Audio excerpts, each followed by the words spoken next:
Hey guys, Hunter Sawyer here. My next generation costume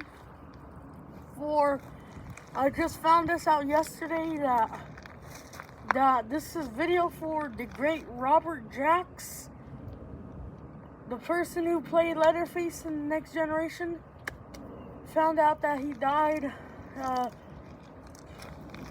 He was the first one to die before the great. He was the first one to die before the great Gunnar Hansen, Robert Jacks. He was the first one to die before the great Gunnar Hansen. This video's for him. My Next Generation costume. I hope I'm gonna start this thing up. This Legendary 519.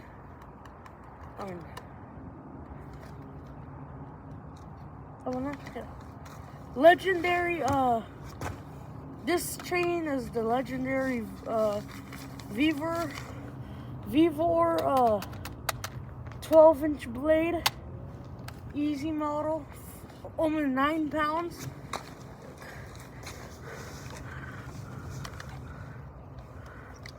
Pull rope.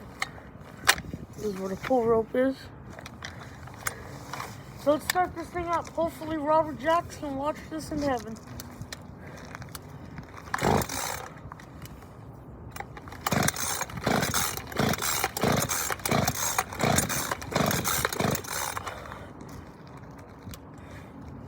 Prime it, probably.